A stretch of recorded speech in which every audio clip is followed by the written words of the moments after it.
un artículo que ha salido también creo que en Nature, de nuevo no estoy seguro si Nature Communications, de Catherine Whitaker y colaboradores, en el que hacen estudios de una serie de galaxias distantes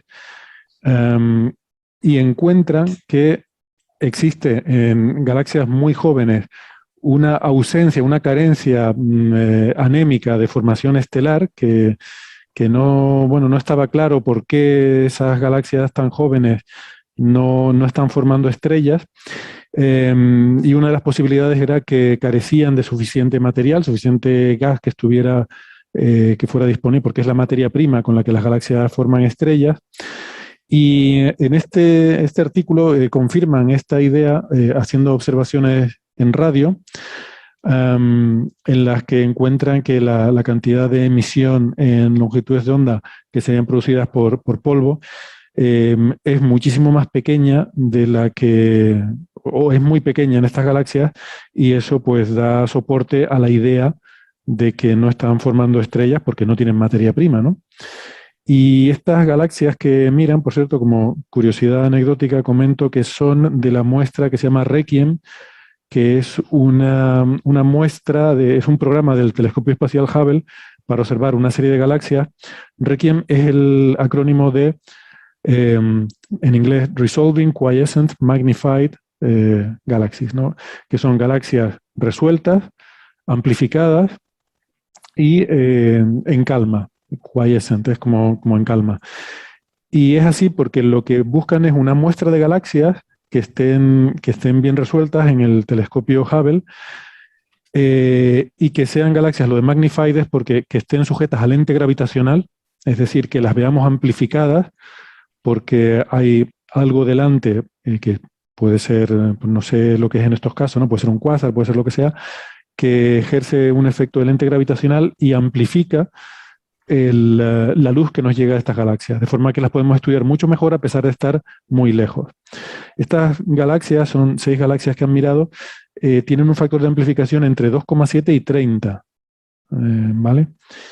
Y de esta forma pues podemos hacer estudios relativamente detallados de su espectro o en este caso de la emisión en radio, ¿no? ¿Lo habías leído, Gastón, este artículo también? Sí, sí lo había leído, aunque tenía mal el dato. Pensé que la magnificación incluso llegaba más, a los 60 o algo así, pero puede ser que lo haya leído mal. Bueno. Pero es tal cual como... Esto lo estoy viendo en la introducción, que es lo único que he leído del artículo. No, así que... pero bueno, como fuera, igual es un factor 2, ¿no?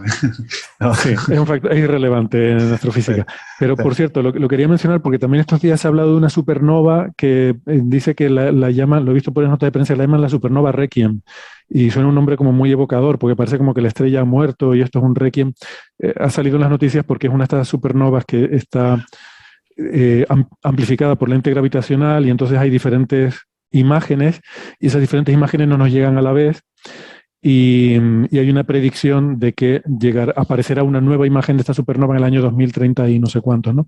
Bueno, pues se llama Requiem, no esa supernova en sí, sino Requiem es este catálogo de galaxias del Hubble, que lo que les acabo de contar, que están amplificadas por lente gravitacional y por eso en una de estas galaxias se ha visto una supernova con múltiples imágenes, ¿no? Pero el nombre Requiem no es de la supernova en sí, sino de este catálogo de galaxias, ¿vale?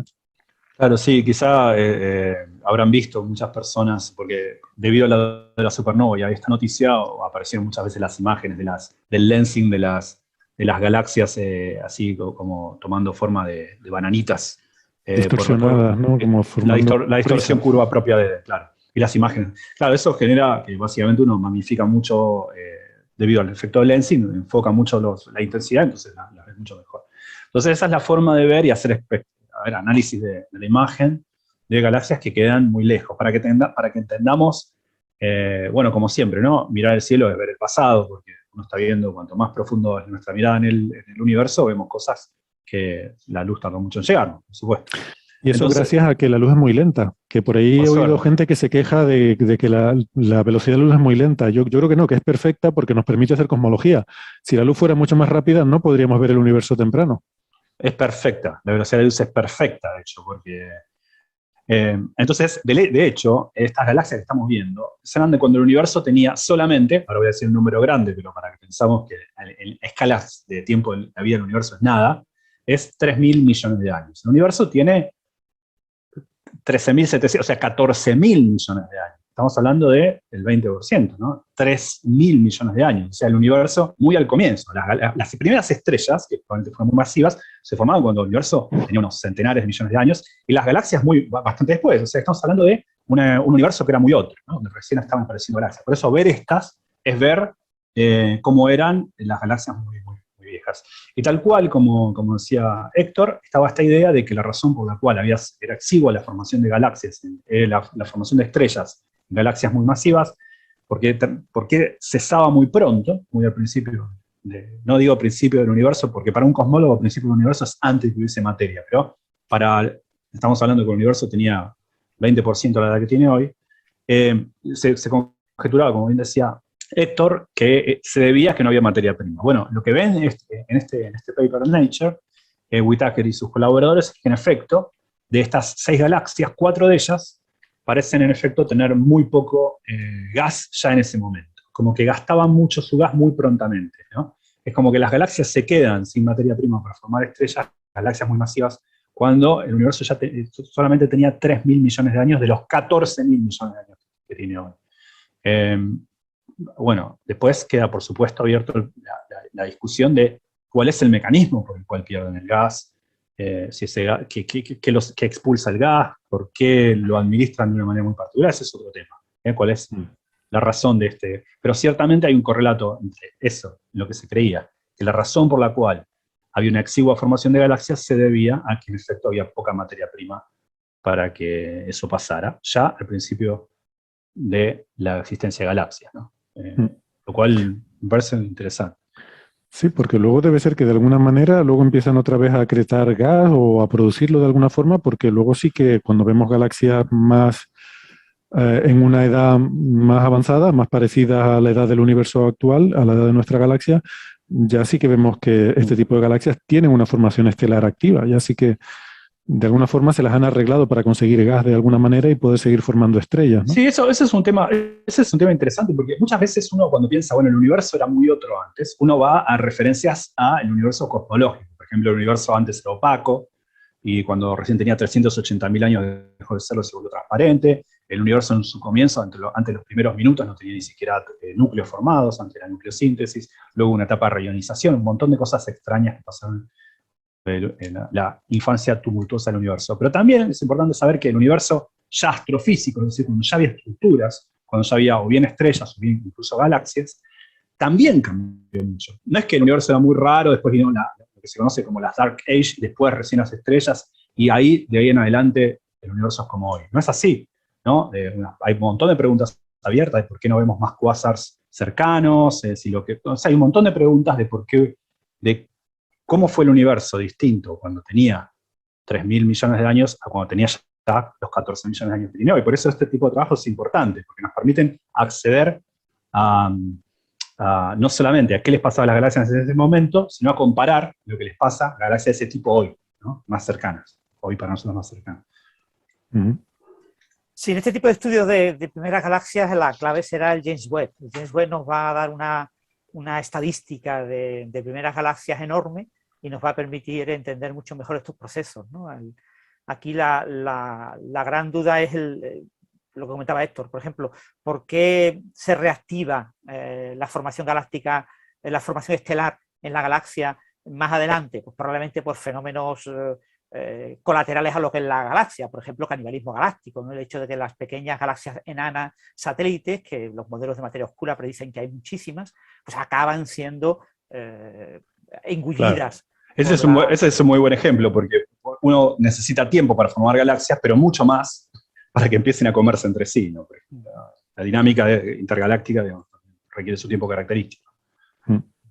Sí, sabemos que la formación estelar es uno de los rasgos característicos distintivos de ese canibalismo galáctico, ¿no? En cuanto las galaxias empiezan a interactuar unas con otras, eso dispara inmediatamente la formación estelar de forma muy rápida.